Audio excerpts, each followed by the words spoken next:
So I'm just going to be straight honest with y'all. I've been getting really distracted recently when trying to make content on this channel. Not so much because going back and watching old anime to make video essays has been a burden on me or anything. It's actually been a really enjoyable experience. And also not because I'm still waiting for my Mac Studio to show up, although that is potentially part of it. And also not exclusively because they're doing work on the apartment above me, though that is definitely messing up some of my scheduling. No, the main reason I've been getting distracted is because I bought this.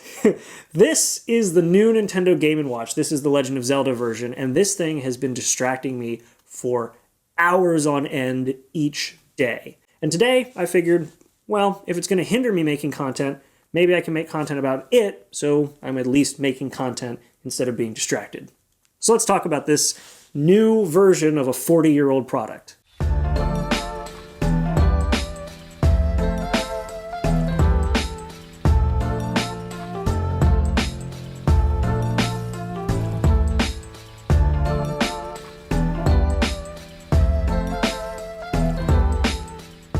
Yeah, you heard me right. 40 years the Game & Watch brand has been around. That predates Super Mario Bros. On the NES. That predates the Game Boy. That predates pretty much every game console made by Nintendo. That is wild. And recently, Nintendo has decided to re-release the Game & Watch brand, but this time around, courtesy of modern technology, they're playing NES games, and in the case of the Zelda one, Game Boy games. One specifically. The original Game & Watch, as the name implies, was a game and a watch. It told time, which was actually kind of neat. So you could have a Nintendo-branded pocket watch, but then when you wanted to play a game, you could power it on, start playing games. One game, specifically. Yeah, when you bought a Game & Watch, you bought the game, and that was all it would play. And the reason I say that is because if you look at these older ones, there is a design underneath of these fairly rudimentary displays that the screen interacted with. So if you played Parachute, this is what it looked like. You couldn't change it, you couldn't pick a different game, that's it. So they were cheap enough that you could buy multiples if you wanted to and sort of take a different game with you each time, but the one you grabbed was the game you were playing. That was it. But as I said, courtesy of modern technology, these new Game & Watches can handle 2 to 3 games, which is fantastic, and the watch design is so cool. So getting into the modern Game & Watch, hardware-wise, it is fairly similar to the original Game & Watch with obviously a few modern touches and exceptions. First things first, the original Game & Watch was powered off of a watch battery. Makes sense because it doesn't need a lot of power to drive that screen, and, well, it's thin enough that I wouldn't expect a battery from the 80s to actually be able to fit in there. On this new Game & Watch, it is a bit thicker than the original Game & Watches, which means they can fit a modern battery in there that can give you up to 8 hours of gameplay. And there have been a few days where I've been using it to its max. When the battery goes flat, you can charge it with a USB-C port, which is incredible. I can't tell you how much I appreciate devices that come with USB-C ports, especially when I'm traveling or when I'm going to work. I can simply use a universal USB-C cord to plug into this device and just charge it. Doesn't matter what device the charger came from, it'll work on this.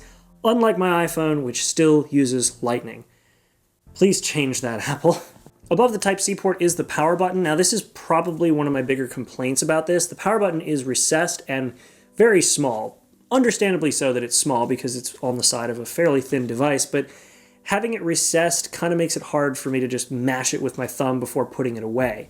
Not the biggest fan of pulling it out of my backpack and realizing it's been on, killing the battery, sitting in watch mode. It's very irritating. On the other side of the Game & Watch is the speaker. There's only one, and I understand that the Game Boy and the NES were both mono, but I kind of wish they would have at least put 2 speakers on here, or at least put the speaker up top and center so that it was not as easy to block the speaker while holding it as it currently is.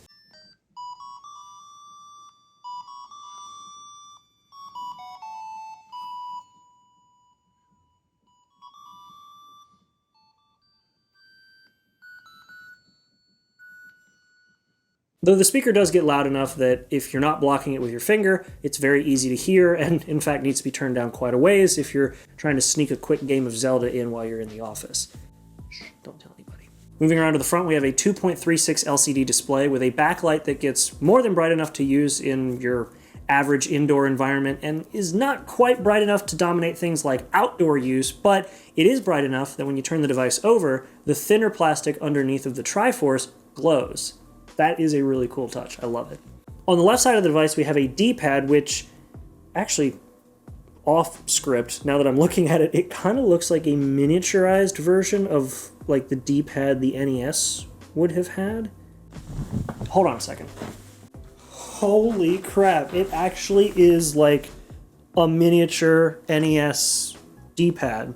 I don't know how I didn't notice this. Like, this is not like on script. I literally didn't realize that they were miniaturizing the D-pad for the NES. That's really cool. I mean, it makes sense because it plays NES games, but I was not expecting that. That's really cool.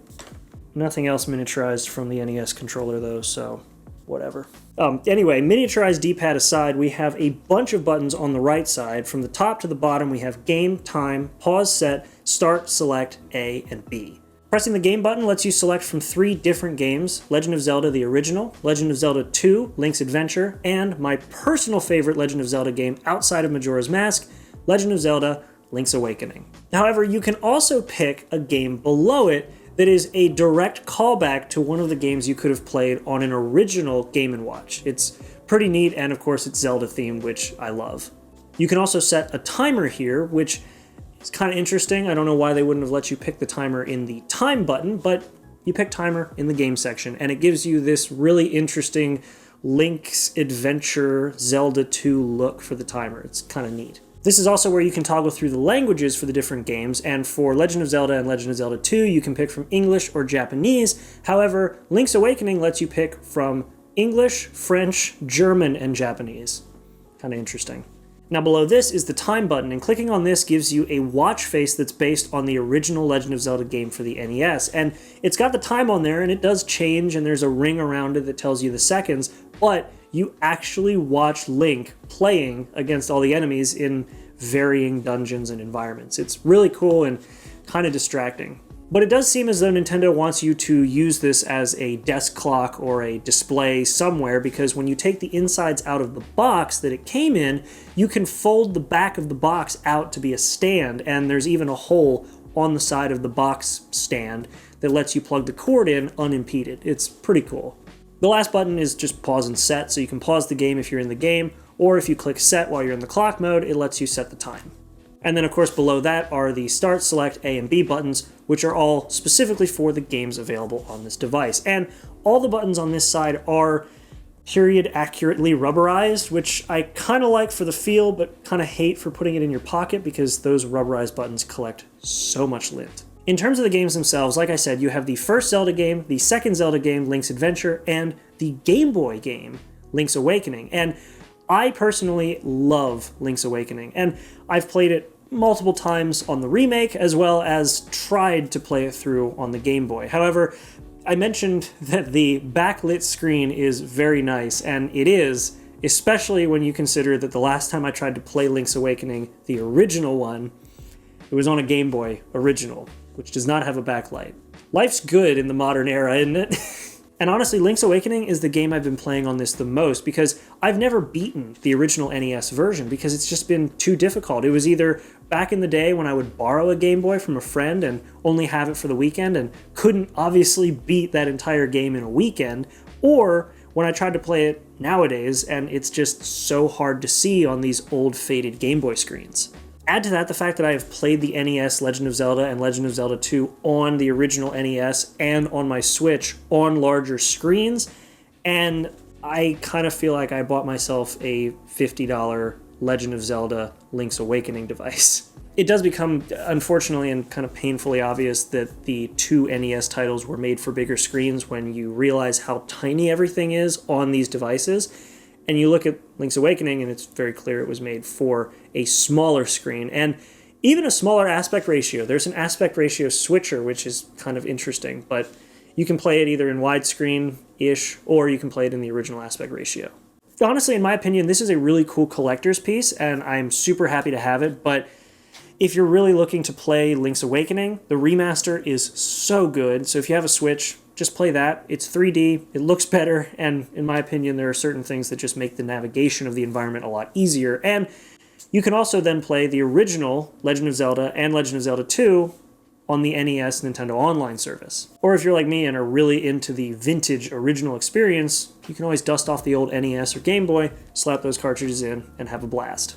So in my honest opinion, if you're looking to pick up one of these, it's definitely worthwhile if you just want to have a really cool nostalgic experience, or you want a really cool piece of Nintendo memorabilia. And for $50, it's not great because it only comes with 3 games, but it's also not bad because you're also getting kind of a clock and a collector's piece.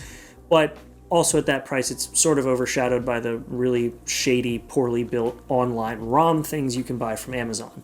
But as I said, if you're looking for a cool piece of nostalgia, cool piece to your collection, or maybe something where you can smuggle it into the office or the classroom and put it on your desk as a clock and not let the teacher or boss know that it's a real gaming device, this might be for you. Either way, thank you guys so much for watching. I hope you enjoyed this video. It's been a bit of a short one, but hey, it's been productive, and I wasn't distracted by this because, well, this was the subject of the video. Hopefully you guys enjoyed it. Make sure to like and subscribe for more content like this. Mac Studio stuff coming soon. It's supposed to be showing up at the day that I'm recording this, so maybe this video will be out before it, or maybe this video will be out after it. I don't know which one's going to happen first. Either way, thanks for watching. Leave a comment, like, subscribe, and I'll see you all in the next video. Make sure to be there, and have a good one.